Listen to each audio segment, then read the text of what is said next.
On the night of our wedding, Crown Prince Pei Ling lifted my red bridal veil. His eyes were as cold as ice. Since you two share the same face, why did she have to die? And not you? I was his officially wedded crown princess, yet I spent my life as a mere substitute for my elder half-sister. He punished me by making me kneel in the cold rain all night. I lost the child in my womb, yet he was busy preparing for the death anniversary of his white moonlight. Even the eunuch who came to deliver the news was driven away, until the moment I died harboring deep resentment. He never believed that I was the one who had saved him in Zhangnian years ago. As my consciousness faded, I only regretted meddling in his business back then. When I opened my eyes again, I had actually returned to the day the crown prince just became betrothed to my elder sister. My stepmother was forcing me with my biological mother's medicine bowl, demanding that I tell my sister every single detail of how I saved the crown prince back then without missing a word, so she could steal my identity and marry into the Eastern Palace. Instead of resisting to the death as I did in my past life, I fell to my knees before my stepmother with a thud to avoid any complications from delay. Mother, please arrange my marriage as soon as possible as well. My stepmother was somewhat surprised. Why do you suddenly bring this up? After all, just a few days ago, I was stubbornly refusing to compromise. She used my biological mother's life to threaten me, forcing me to finally recount the details of saving the crown prince. On a small boat in a water town, the crown prince was secretly capturing criminals. With one slip-up, the boat was destroyed by fire, and he fell into the water, drifting downstream. It was I who pulled him ashore and took care of him devotedly for several days. When we parted, the man's voice was raspy. My mission this time is confidential, so I cannot reveal my identity. Tell me, what is your name? Where can I find you in the future? I said, my name is Tiao Tiao. I will be going to the Liu family in the capital in a couple of days. At that time, my biological mother was gravely ill. I was about to go beg my highly influential biological father. He remembered it. Peach blossoms lined both banks. The splashing man stood on the boat and looked at me for a long time. I will remember you. But the same appearance was also shared by my noble and delicate legitimate elder sister. Only when she personally came to find me did I realize that the man I had saved was Crown Prince Pei Ling. After quickly dealing with him, my sister's face blushed. I also like the crown prince, but I really don't understand what he was talking about. Who is Tiao Tiao? My stepmother looked toward me. She knew very well that Tiao Tiao was my childhood name. After returning to the family, I changed my name according to the generation sequence. It is you. From now on, your childhood name will be Tiao Tiao. I had no choice but to tell him everything that happened. It so happened that my sister was weak and had also spent 2 years away recuperating from illness. Pei Ling heard her words, believed them to be true, and went to the emperor to request a marriage decree. Everything was just perfect, except that my presence would ultimately be a trouble. You are very sensible. I will find a good family for you and give you a generous dowry. After you marry, take your mother and return to Zhangnian.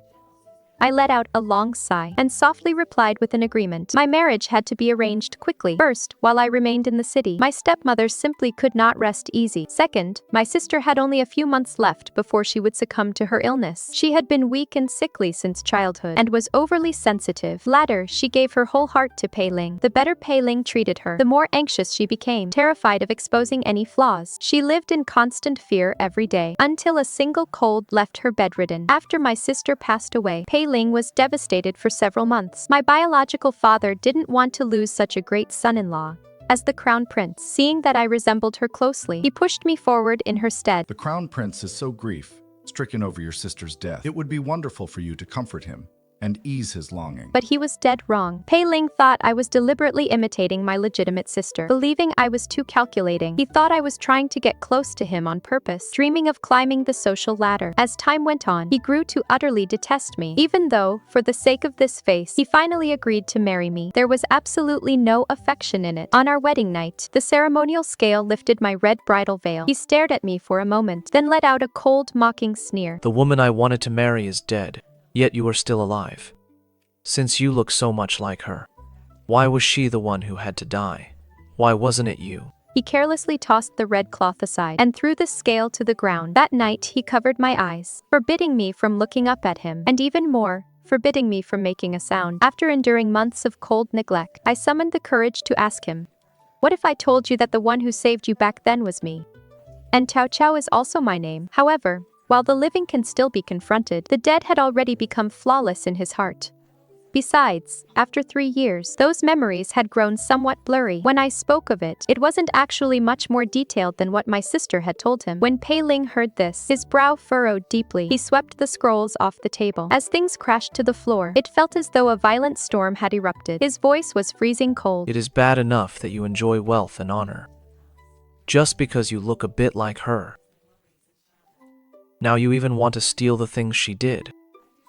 You are truly utterly shameless.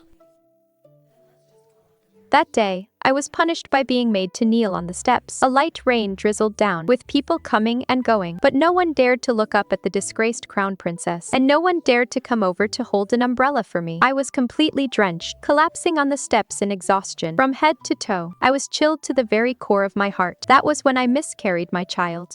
When I woke up, only my maid was by my side. With a conflicted expression, she told me tactfully that because the anniversary of his beloved's death was approaching, no one in the crown prince's estate dared to cross him. Even the eunuch sent to report my miscarriage had been driven away. The crown prince still knew nothing about it. I lay facing away from the window, my tears streaming down my face and onto my clothes. I also felt deep regret. If I could go back a few years, I really wouldn't have saved him. If only I hadn't married him a few months ago. My legal mother gave me several portraits of young men. They were all handsome, and had passed the imperial examinations, though none of them were from the capital, or they were about to be posted to other regions. She did indeed want to help me choose a good husband, not only because I was obedient, but also because my elder sister still had to rely on me now. What exactly did you go through with him back then? Her face was pale, and she faintly smelled of Chinese herbal medicine. Yet, the moment Pei Ling was mentioned, her eyes still lit up. I tried hard to recall. My birth mother had been in poor health, and it happened to be the time when we were most desperate for money. I could only cook some plain congee for him. He smiled and complained that it had no flavor. Young and proud back then, my face flushed red, and I said that one should eat bland food while recovering. The tea leaves weren't of good quality either, all being stale tea that had been stored for a long time. He wasn't used to drinking it, and I blamed him for being too pampered. She noted it down carefully. Then I will say that the servants back then thought I knew nothing and embezzled the funds, treating me poorly, which led to such a difficult life. She fabricated the story in great detail, providing a reasonable excuse for every single minor incident. But since it was all fake after all, quite a few loopholes appeared when putting it all together. I didn't bother to point them out either. In our past life, she had relied on exactly these details to successfully deceive Pei Ling. After my eldest legitimate sister finished listening, she asked me to bring out the portraits of my potential husbands, so she could take a look at them too. She flipped through them casually, showing absolutely no interest. All of these men combined cannot compare to even half of His Highness. She looked up and studied me, as if testing me. Sister, do you accept your fate? Are you really not bothered at all in your heart? I accept my fate. His Highness is of noble birth. He is not someone I could ever hope to covet. My eldest sister chuckled softly, casually pulled out a portrait, and stuffed it into my hand. Then go meet him tomorrow. If he catches your eye, I can still send you off in grand style before I get married. The man my eldest sister casually chose for me is this year's second-place imperial scholar. He comes from a scholarly family and was named Gu Zhezhi. However, for some unknown reason, he would not remain in the capital to serve as an official. This choice did not disgrace the Liu family's status, yet it also guaranteed that I wouldn't be able to return to the capital for 3 years. I considered it and agreed. My maternal aunt sent an invitation, allowing me to meet with the runner-up candidate in private. There were many weeping willows around the pavilion, and everything looked lush and green. Once he sat down, I took off my hat and was finally able to see him clearly. Gu Zhezhi was quite handsome, but his demeanor was overly formal and serious. He looked a bit cold and detached, making people hesitate to approach him. A hand with slender fingers slowly pushed a teacup in front of me. The GE family has a rule that men are not allowed to take concubines. After our marriage, all the land and shops under my name will be handed over to you to manage. If you want to take care of your birth mother, you can also bring her to live with us. My situation, it turned out he had already figured it all out. It is just that I will be leaving the capital to take office soon. I worry that rushing things might make you feel wrong. He was indeed a very good man. Thinking about it carefully, there was nothing to be unsatisfied with. Having things done quickly was actually a good thing. I drank the tea he poured, conversing with him word by word, and also mentioned some things my stepmother hadn't told him. For instance, that I knew a bit of medicine, and also liked tending to flowers and plants, but was not very good at needlework. He looked at me, and smiled slightly. We had a very pleasant conversation. Before leaving, he said he would have a matchmaker visit within 3 days, bringing all the betrothal gifts. It was quite lively downstairs as I went down. I ran into Pei Ling, who was dressed in casual clothes. He seemed to prefer not to reveal his identity, so Gu Zhezhi paused for a moment and simply addressed him as young master. Young master. After exchanging a few pleasantries, Pei Ling, holding a food box, leaned against the railing and let out a light laugh. My fiancée loves the pastries from this shop. I came to buy them myself. That way, I can find an excuse to see her again in a moment. His voice was slow and carried a hint of teasing. I really didn't expect to see you. On a date with a lady. Is your happy occasion coming up soon? He admitted it directly. But I will probably return to Yangzhou to hold the wedding, so I won't be able to invite you to join the celebration. Yangzhou. Pei Ling repeated the name. That is a wonderful place. That was the place where he and I had met. By the river, I rescued someone who made me regret it for the rest of my life. I clenched my fists, feeling glad that I had put on my hat. His gaze swept across the crowd, lingered on me, and then quietly moved away. Which family's daughter are you marrying? She looks quite familiar. I probably know her too. I just can't place her right now. If Chancellor Liu were marrying off his daughter, the entire capital would know within days. My family background clearly didn't need to be kept a secret. Gu Zhezhi answered casually. The Liu family of the capital. As soon as he said those words, everything around us seemed to fall completely silent. Pei Ling froze for a moment, his mind wandering for a second. Back in Yangzhou, he had asked me which family I belonged to, and I had given the exact same answer. By the time I reached home, the sky had already begun to darken. My first mother asked me how the meeting with that man went. Her eyes were fixed on my face, and within her usual rigid expression, there was a rare touch of gentleness. You look like my daughter, and I don't want to see you suffer either. But no matter what, the best marriage must still be reserved for her. A runner-up in the imperial exam from a scholarly family is looking for you. You should be quite satisfied with that, right? If you were in the south, you would never come across such a wonderful marriage. I lowered my head and answered softly, "He is very nice. Thank you, mother." Her expression relaxed. All right, go back to your room and rest. To return to my quarters, I had to walk down the corridor and pass by the main reception hall. I had only taken a few steps when I was suddenly called back by someone behind me. Wait. My first mother pointed toward another path. Your older sister is meeting with the crown prince right now. Take the long way around. I took another quieter path. The sun was slowly setting, and the reflection in the pond wavered. I stood by the edge, looking down at the person in the water. My face was gently caressed by the wind. In truth, my legitimate elder sister and I were not indistinguishable. We only looked about 70% alike. It is just that. Over the past 2 years, I have eaten well and lived well at the Liu residence. I have gained some healthy weight and grown more beautiful. But because she fell ill, her body remains weak and frail, making her look more like I did 2 years ago. It is actually quite well that he cannot recognize me now. I quietly let out a sigh of relief. Suddenly, I heard voices on the other side of the wall. You never told me that you had a sister close to your age. My legitimate sister was taken aback for a moment, and her voice sounded a bit unnatural as she spoke. I was recovering from my illness in the south, so I am not very close with the sisters at home. There was not much to talk about. Pei Ling did not react much to this. Instead, he chuckled softly, as if teasing her. Today's tea tastes much better than the tea you brewed back then.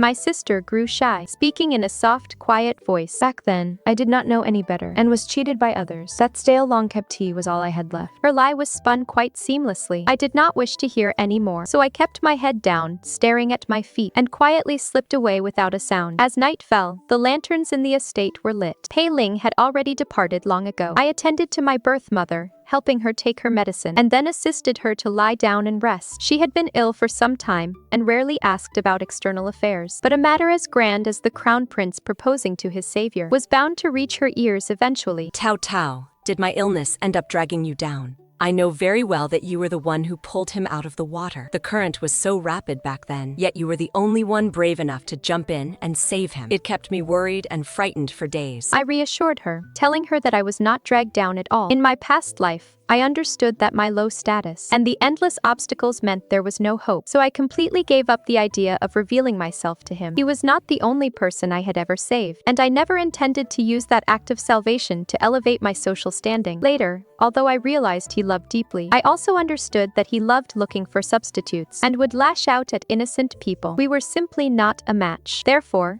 I had nothing to regret. I was also about to get betrothed. I had made some inquiries. His family was upright and decent. It was because he stood up for the common people that he did not stay in the capital as an official. He was a very good man. Regardless of whether there was affection, he would never mistreat me. I took the medicine bowl away, looked up, and smiled at her. We will be moving away from the capital very soon. The next day, the Gu family came to propose as agreed. The matchmaker was the highly prestigious grand tutor. I didn't know how Gu Zhezhi had managed to invite him. He took this matter very seriously. Both my legal mother and my father were very pleased. My wedding date was set for the nearest auspicious day. Although the wedding was arranged in a hurry, not a single part of the betrothal gifts and custom procedures was missed. In 10 days, I would put on my wedding gown and leave the capital with him. The family embroiderers had already begun working overtime on the wedding gown. I only needed to sew a red bridal veil, embroidering it slowly, stitch by stitch. Compared to my state of mind in my past life, it was completely different. That time, my heart was filled with nothing but panic, because before the wedding, every time Pei Ling saw me, his expression would be extremely sour. During a festival in the heavy rain, he abandoned me and left me behind. The pastries I made with my own hands, he discarded and loathed like trash. Father saw that things were not going well and told me to stop going to see him. Sai, let's forget about it. We intended to please the crown prince, but now we have annoyed him. It has backfired indeed. He asked my legal mother to find me another match, since I was already treated as a daughter of the legal wife. Even if I didn't marry the crown prince, I would still marry into an influential family. So, I attended a lot of dinner gatherings to meet with the young masters of several wealthy families, but right in front of everyone, the high and mighty crown prince's expression suddenly became extremely terrifying. He grabbed my wrist in a death grip and dragged me behind the rockery. I promised I would marry you. He stared at me intently, his voice cold as ice. I won't allow you, with this face, to go and marry someone else. To be treated as a substitute for myself was both humiliating and painful. Thankfully, those miserable days would never happen again. Before our wedding, Gu Zhezhi also sent me many items, all of which were little trinkets not included in the betrothal gifts. Sometimes he sent medical books, and sometimes flower seedlings. Everything I liked, he kept close to his heart. The medical book was an out-of-print edition. It must have taken a lot of effort to obtain. When I casually asked about it, he didn't say much. We are betrothed. As long as these things can make you happy, putting in a little thought is well worth it. Even my legitimate elder sister was somewhat envious. Watching me water the plants, she clutched her hand warmer and spoke in a very dejected tone. The crown prince has never put this kind of thought into me. Never.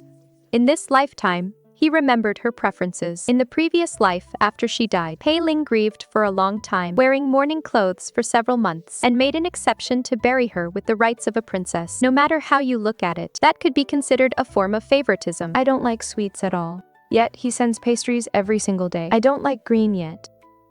When fabrics are bestowed from the palace, he only ever gives me this one color. On the rare occasion, I went shopping with him. When I chose a piece of jewelry for myself, he would only buy me a gold hairpin. She kept rambling, her emotions visibly agitated. Gradually, her eyes welled with tears, and she lowered her head, coughing for a while. She spoke in fits and starts, barely able to string a sentence together. You only spent 3 days with him. Are 3 days of company really that unforgettable?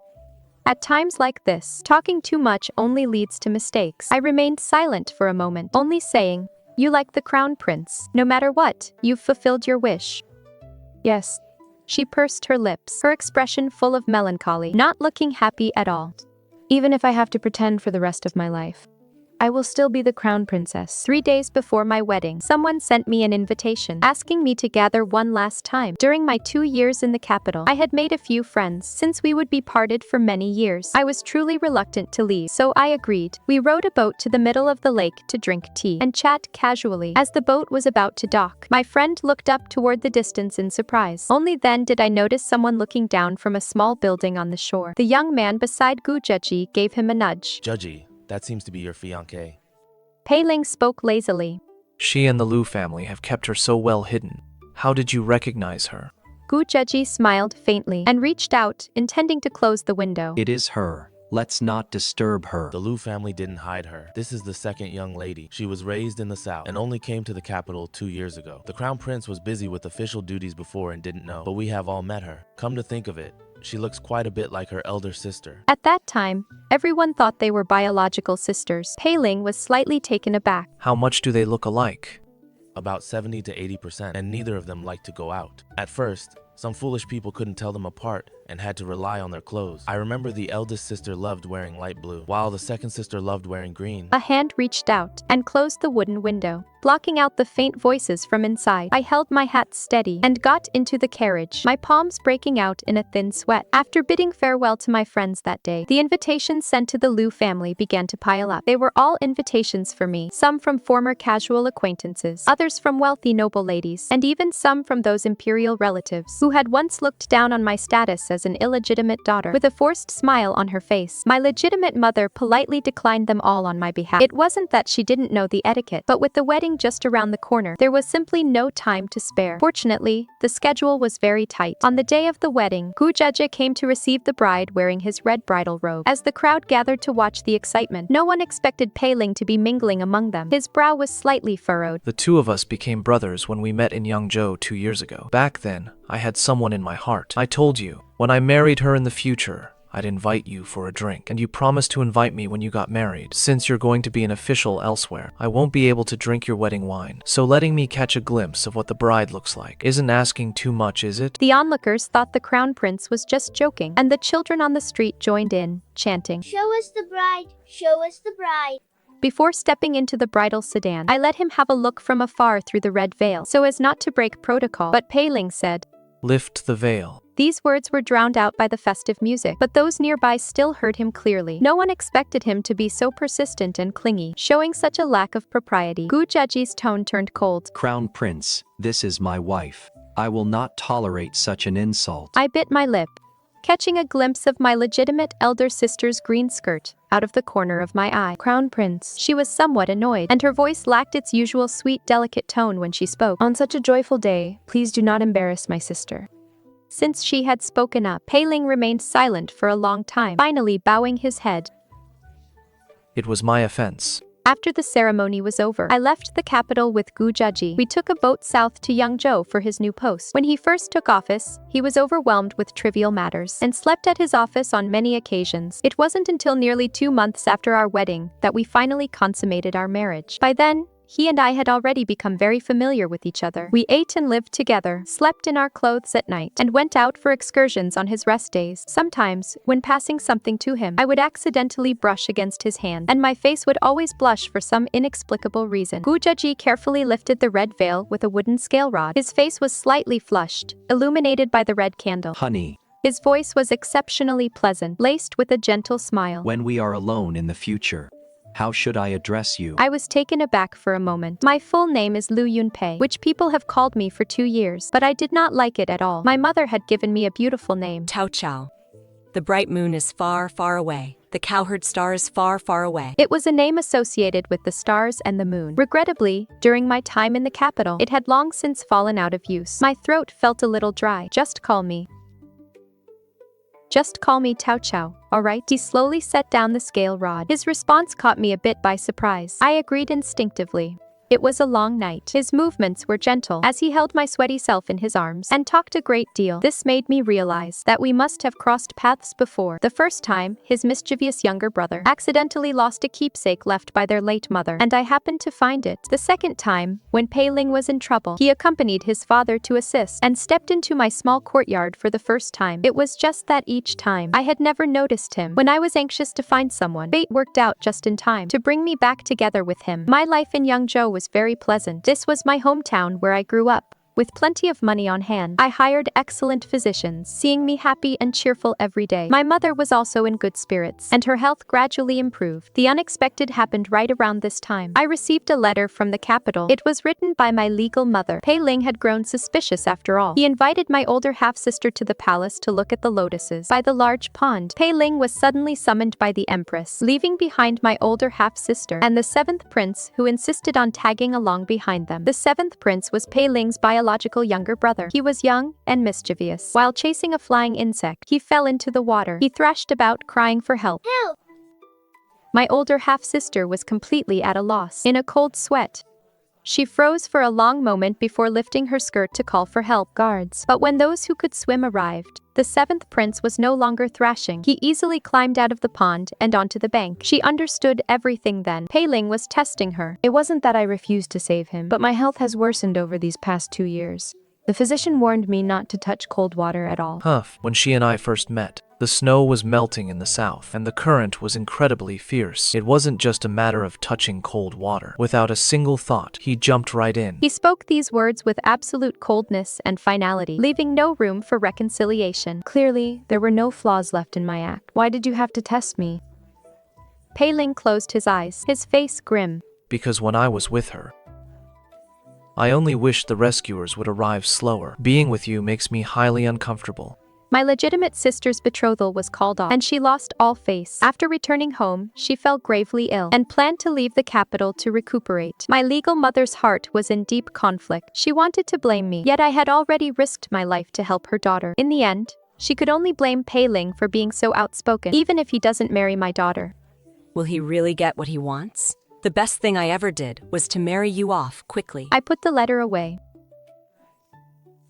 my mind in complete disarray. The next day, when I went to check on the shop myself, I heard the shopkeeper say, Madam,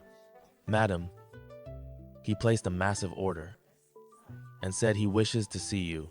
When the crown prince inspects Yangzhou, the capital should have issued an advance notice for local officials to prepare a welcoming party. But this time, there was none. Pei Ling came entirely alone, without making a single sound. Upstairs, the curtains hung low, blocking out the scorching sun outside. He had rushed all the way here, his face pale and his expression deeply strained, as if he wanted to interrogate me. But when he opened his mouth, his voice was somewhat dry and raspy. Tiao Tiao. He stared into my eyes, as if calling me from across a lifetime. Tiao Tiao, you know very well.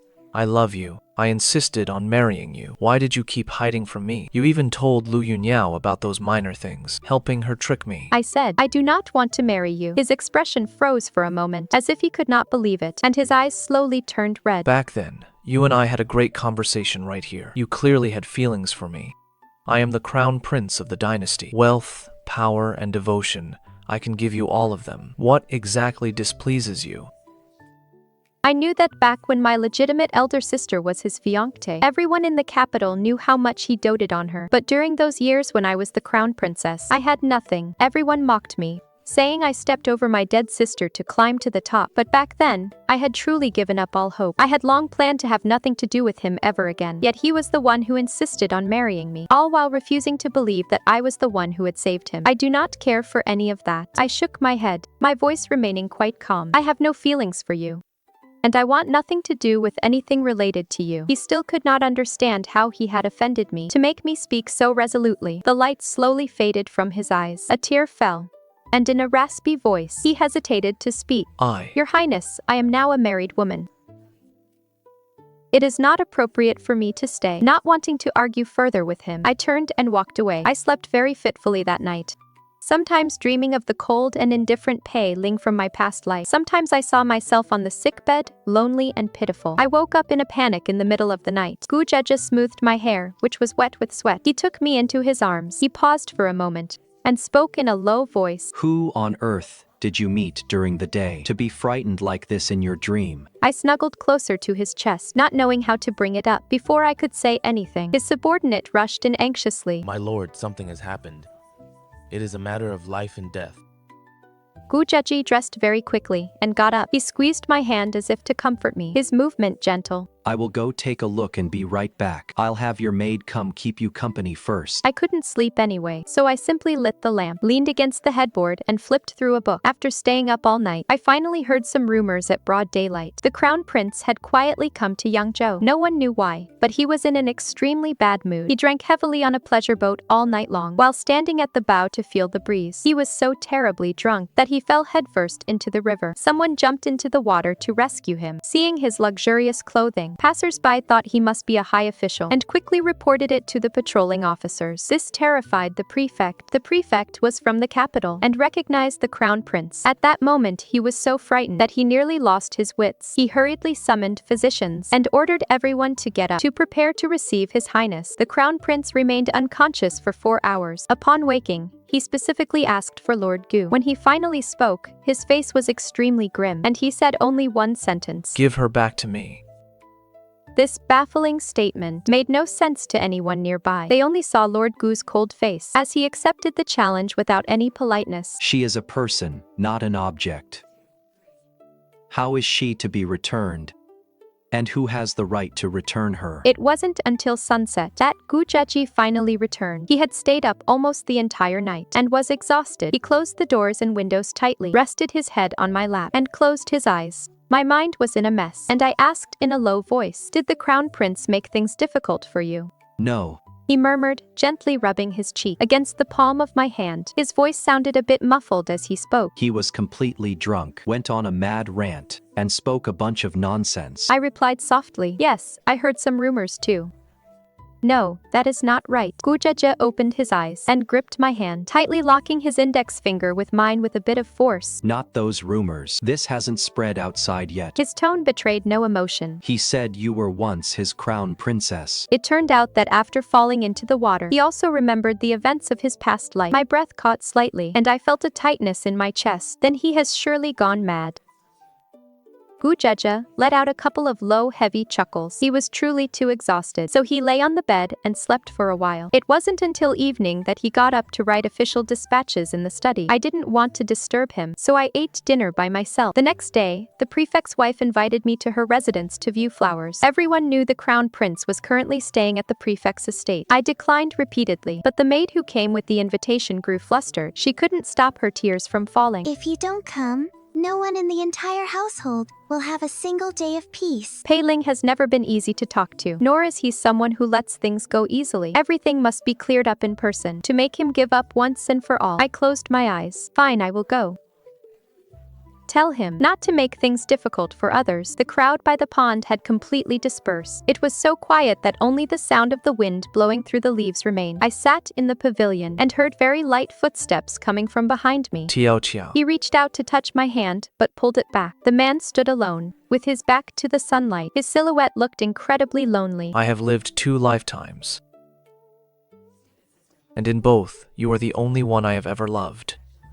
It was just that in my past life, I was deceived. I didn't realize that you were the one I had been searching so desperately for. I only thought that since Tiao Tiao was gone, how could I love anyone else again? How could I treat anyone else well? I couldn't treat you well, because I feared I would be letting her down. But back then, I didn't know.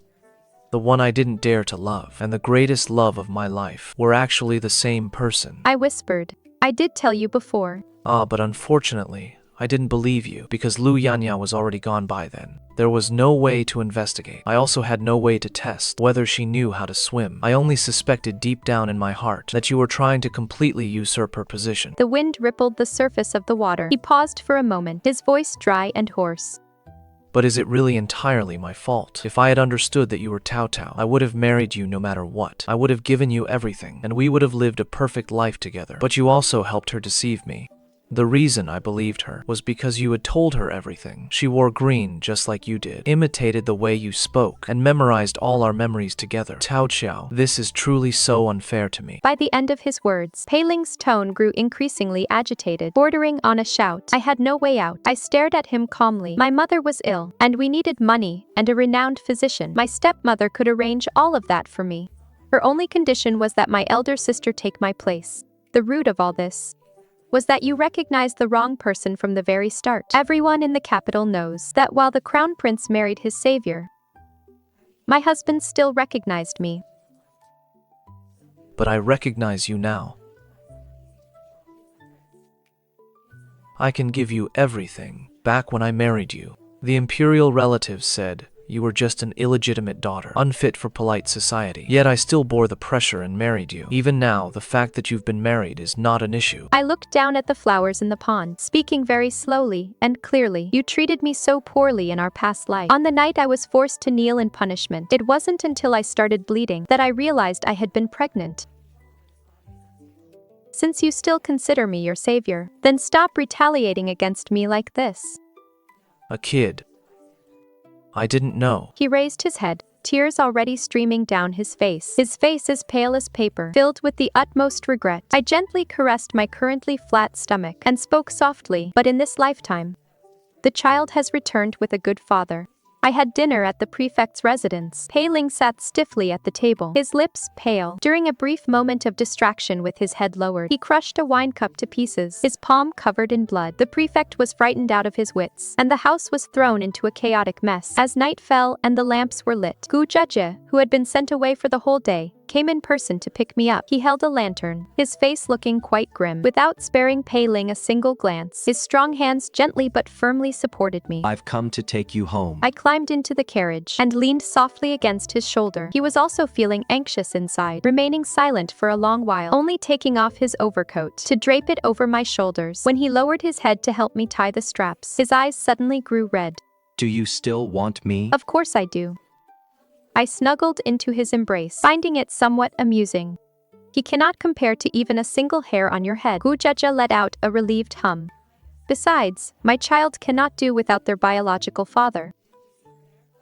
He parted his lips, his throat seeming to clog up, unable to make a sound. Only when his fingers touched my wrist did he suddenly understand. Not that he knew anything about medicine. I whispered, "It has only been a little over a month. I only realized it today when I got motion sickness in the carriage." I was gently gathered into his arms, and soft kisses traveled from my forehead down to my lips. He could not hide the joy in his voice. I am so happy. I was being pampered and well cared for at home, while Pei Ling stayed in Yangzhou for another 10-odd days. Sometimes he would light an ever-burning lamp in the temple. Sometimes he would spend the entire day copying scriptures. Sometimes he would stay awake in the middle of the night, standing in the courtyard and getting drenched in the rain all night long. Before many days passed, he fell gravely ill, tossing and turning so much that the prefect was at his wits' end and looked several years older. One day, the emperor, far away in the capital, issued an imperial decree ordering the crown prince to return to the capital immediately. Only then did I realize that Gu Zhezhi had written to the capital long ago. Before returning to the capital, Pei Ling paid a visit to deliver some things to me. It was 10,000 taels of gold, as well as rare treasures from his private treasury that I had never even seen in my past life.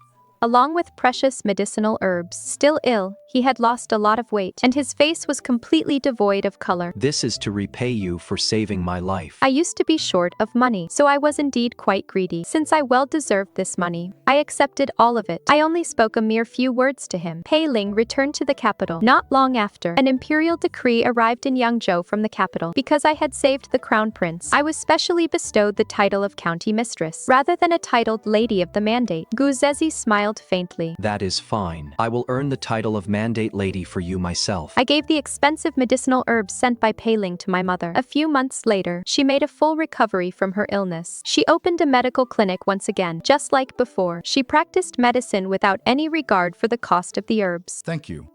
Sometimes I would go to help with odd jobs. We would be busy until dark. When Gu Zhezhi finished his shift at the government office, he would drop by to pick me up. On the way home, we would chat about casual things. Did he cause trouble for you? No, he was quite well behaved. He should be given a name. We need to choose a childhood name, a courtesy name, and a formal name. How about you, my mother-in-law, and I each choose one? I smiled and said that was fine. When the news of Pei Ling's death reached Yangzhou, several years had already passed. After that, marriage fell through. He never betrothed himself again. He went north to suppress bandits and south to manage floods, doing everything personally and keeping himself incredibly busy. It was also during a disaster relief effort that he contracted an epidemic and died of the illness as treatment failed. Everyone said the crown prince loved the people as his own children. The entire nation went into mourning. Feasts and music were also banned in Yangzhou for a period of time. But soon, spring arrived once again. My daughter was young, just at her most lively age, wearing a green skirt and with seasonal fresh flowers in her hair. She ran around the hills and fields. She knew nothing of past lives, nor did she know of sorrow. Her eyes were bright and clear, like a brand new tomorrow. The east wind dispels the snow upon the brow, as the night ushers back spring to the world.